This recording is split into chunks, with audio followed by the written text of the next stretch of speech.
네, 정보통신기술사 기본 이론을 시작하겠습니다.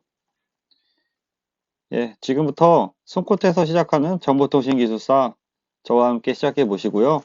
좀 더 많은 자료를 원하시는 분은 보시는 카페에 오시면 체계적으로 자료가 정리되어 있습니다. 네, 시작하겠습니다. 네, 안녕하십니까. 오늘은 그 위성의 두 번째 시간으로서 GNSS라 그래서 글로벌 내비게이션 세틀리트 시스템의 오차에 대해서 같이 한번 고민을 해보겠습니다. 예. 이제 저도 이제 그 위성을 하면서 이제 헷갈렸던 게 도대체 내비게이션은 어떻게 되는 거고, 고궤도가 있고 저궤도가 있고, 이거를 LEO라고 그러죠.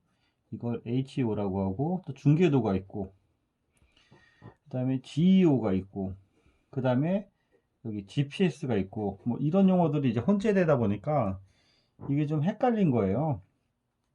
그래서 이 개념을 먼저 좀 정리를 하고 와야 되는데, 우리가 그 GEO는 이게 정지궤도 위성이에요.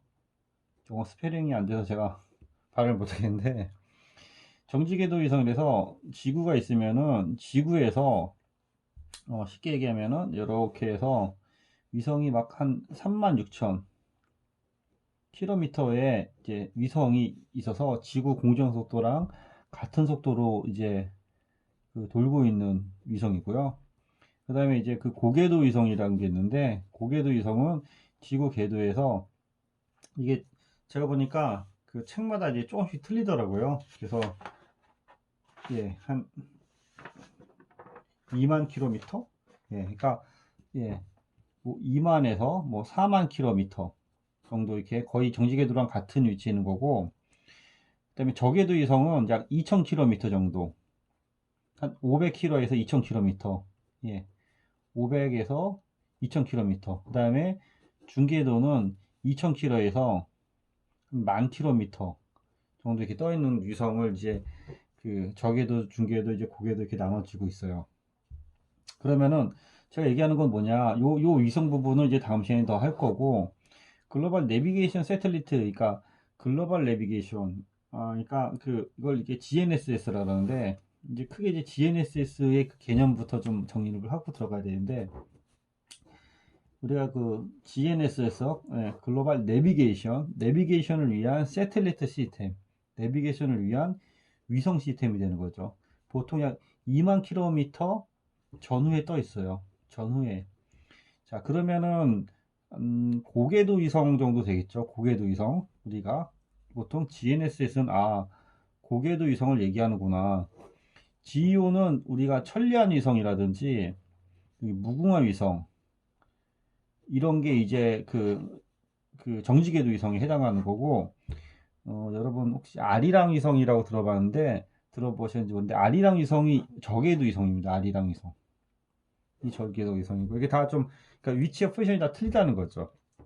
그래서 GNSS라는 그 개념이 나오는데, 크게 이제 GNSS 개념이 세 가지로 구분돼요. 우주 부분이라고 이제 부분이 있고, 이게 이제 위성이 되는 거죠. 어떻게 보면 위성 부분이 되는 거고, 그 다음에 이제 위성을 이제 관제하기 위한 지상 관제 부분이 있어요.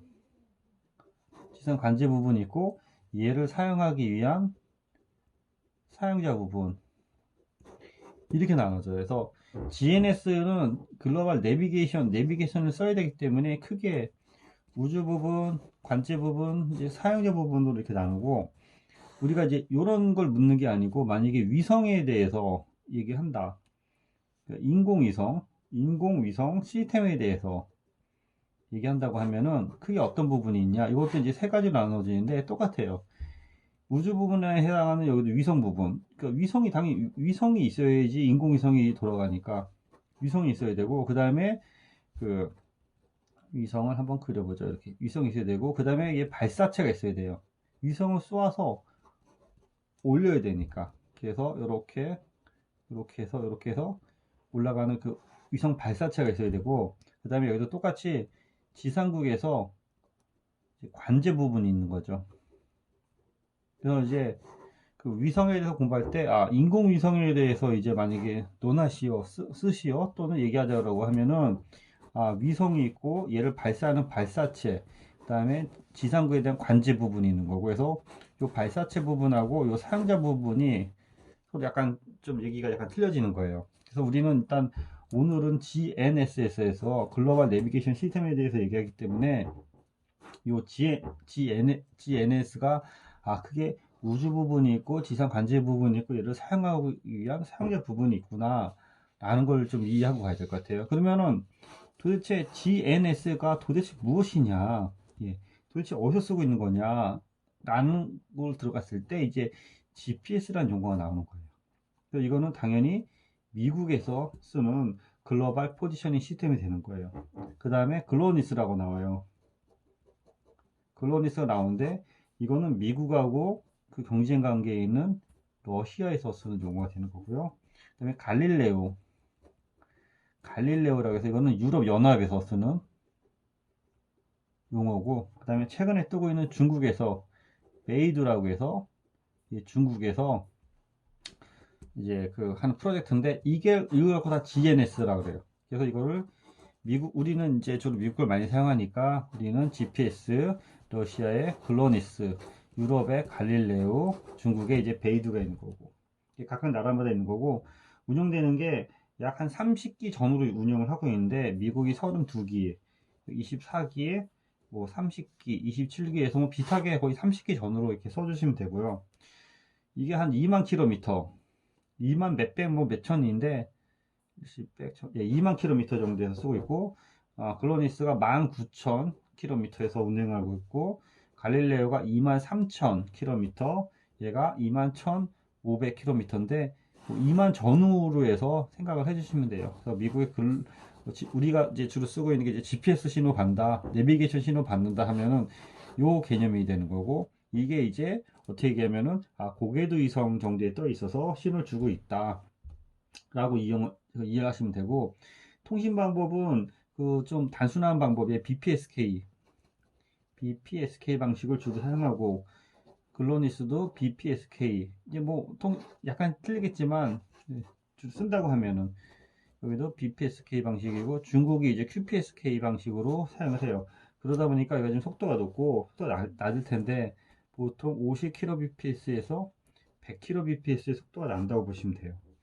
얘도 50kbps에서 100kbps, 또는 얘는 100에서 200kbps까지 나오는데 50에서 100으로 써도 크게 무난하고, 아무래도 메이두라고 해나 메이두가 QPSK니까 한 500kbps까지 속도가 나요. 그래서 이런 신호를 받아서 주로 이제 사용하는 거고, 이제 밴드로 하면은 우리가 앞 시간에 LSCX QK카라고 했죠. 그래서 L밴드 1에서 2기가 헤르츠고 해서 주로 1에서 1GHz를 사용하는 L밴드를 이용해서 우주 통신을 해요. 글로니스. 이런 게 있고, 잘 찍히나 좀 보고요. 예.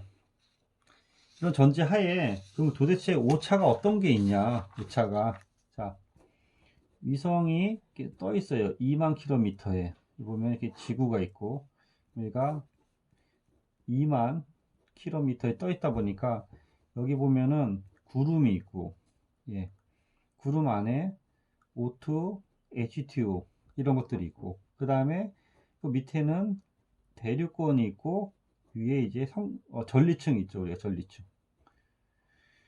이런 그 층이 있다 보니까 이러한 것들이 위성에서 오는 신호가 이 전리층에 우리가 F1층이 있고 F2층이 있고, 이런 건 나중에 한 번 더 할 건데, 우리가 보이지 않는 그 가스 층들이 이렇게 들어 있어요. 그러다 보니까 위성 신호가 전리층에서 반사가 되거나 감쇄가 되거나 또는 대류층에서 먹어서 지구 기지국까지 도달하거나 또는 자동차의 내비게이션까지 도달하는데 그 많은 그 오차가 발생하는 거예요. 그래서 우리가 쉽게 이거를 이제 기하학적 오차가 있다 라고 하고, 크게 또는 구조적 오차가 있다고 그래요. 그래서 기하학적 오차는 위성이 어떻게 배치가 되어 있냐, 위성이 어디에 위치해 있냐에 따라서 위성 위치에 따른 오차라고 해서 항상 존재하는 게 이제 기하학적 오차고, 이게 약 한 뭐 10에서 15m 정도의 오차가 발생한다고 해요. 그 다음에 구조적 오차에는 여기 환경적 오차가 있고, 환경적 오차에는 여기 대류권이 있고, 여기 전리층이 있고, 이런 데에 따른 오차가 발생하는 거고, 또 이제 위성 자체적인 오차가 발생할 수 있다 그래요. 그래서 여기 보면은 뭐 수신기 오차가 발생할 수 있고, 위성에 대한 수신기, 그다음에 위성 시계에 대한 오차가 발생할 수 있고, 또는 위성 위치에 대한 오차가 발생할 수 있고, 또는 위성에 대한 다중 경로에 대한 오차가 발생할 수 있어요. 이런 오차들이 뭐 적게는 뭐 여기 뭐 3m, 뭐 7m, 뭐 2m, 뭐 1에서 2m 뭐 이렇게 하는데, 예, 이건 적당히 뭐 한 3에서 한 뭐 10m 이내에 대부분 오차가 왔다 갔다 하는 거고, 이러한 것들은 이런 것들 때문에 이제 오차가 발생한다는 거죠. 그리고 이러한 오차에 대해서 어떻게 해야 되냐 나온 게 S바스라는 그 통신 그 방식이 나왔죠. 그래서 S바스는 이러한 그 오차를 보완하면서 항공기에 좀 더 그 정확한 그 정확한 통신 또 위치 정보를 제공하기 위한 그런 기술이에요. 그래서 S바스는 다음 시간에 따로 시간을 내서 한 번 더 말씀드리겠습니다. 네, 이 정도까지 GNSS 글로벌 내비게이션 시스템, 네, 새틀리트 시스템에 대해서 말씀드렸습니다. 감사합니다. 예, 수고 많으셨고요. 지금부터 정보통신기술 관련 서머리 시작하겠습니다. 앞서 말씀드린 거에 대한 마인드맵을 통한 서머리 정리를 해보았습니다. 자, 저와 함께 서머리를 같이 한번 시작해 보겠습니다. 네, 계속해서 서머리 하겠습니다. 이번 시간에 그 GPS에 대해서 얘기했는데요. GPS의 위성 오차, 그래서 기하학적 오차, 구조적 오차, 크게 이제 두 가지로 분류가 되죠. 기하학적 오차랑 구조적 오차. 암기법도 제가 따로 말씀드리겠습니다. 기하학적 오차는 위성의 그 위치에서 따른 오차죠. 위성 위치가 조금씩 틀어진 오차. 구조적 오차 안에 이제 위성 오차가 있고, 환경 오차가 있고, 수신기 잡음 오차가 있고, 또 위성 위치 오차 내에 위성 배치라든지 시간 오차, 궤도에 따른 오차가 있고, 환경 오차는 대류권 오차, 전리층 오차, 수신기 잡음 오차는 수신기 잡음에 의한 오차, 자중 경로 오차. 그래서 이걸 다 오차를 그 서머리 하면은 뭐 다 1m에서 뭐 2m에서 다 이제 각각 틀린데요. 그것도 뭐 경우에 따라 다 틀리는 거고요. 그래서 약 17m 정도의 위성 오차가 발생한다라는 거죠. 전체적으로. 그래서 이러한 오차를 해결하기 위해 상향 링크 전력 제어 또는 사이트 다이버시티에서 국내는 금산하고 보령의 기지국을 별도로 둬서 그 운영하고 있고요. 최소 15km 이상이 돼야 되는 거고요. 그다음에 VCM 적응형 보상 기법을 사용하고, 적응형 다인 접속이라든지 적응형 쿡 하밴드를 사용합니다. 또는 최근에 오차를 좀 더 정밀히 하기 위해서 S바스를 사용하고 있죠. 그래서 S바스는 S바스에서 이제 별도로 이제 다룰 거고요. 그래서 이제 위성에 대한 오차를 암기를 해야 되는데, 전 어떻게 암기했냐면은 이렇게 암기했어요. 위성을 그리고 이렇게 지구가 있고 이렇게 대한민국이 있으면은 여기에서 이제 여기가 이제 서울이고 그 밑에가 이제 여기가 대전 정도 되겠죠. 그래서 위성 오차는 위 기구에서 보니 대전에서 시위가 다수 발생한다. 그렇게 암기를 했습니다. 그래서 위성 오차는 기하학적 오차와 구조적 오차가 있고, 구조적 오차에는 여기 보면은 대기권 오차, 전리층 오차, 시간 오차, 위성 오차, 다이버시티 오차, 수신기 오차. 그래서 위에 기구에서 보니까 대전에서 시위가 다소 발생했다라고 해서 이렇게 외워서 이런 문제가 나오면은 그 생각하지 말고 기하학적 오차, 구조적 오차에서 쭉 풀었어야 돼요.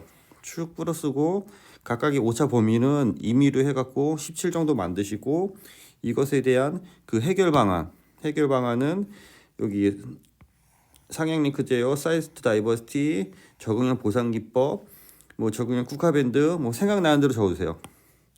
생각나는 대로 최대한 적어주고, 그리고 나서 S바스 언급해주고, 최근 동향 언급해주고, 예, 그런 식으로 해서 전체적으로 마무리해 주시기 바랍니다.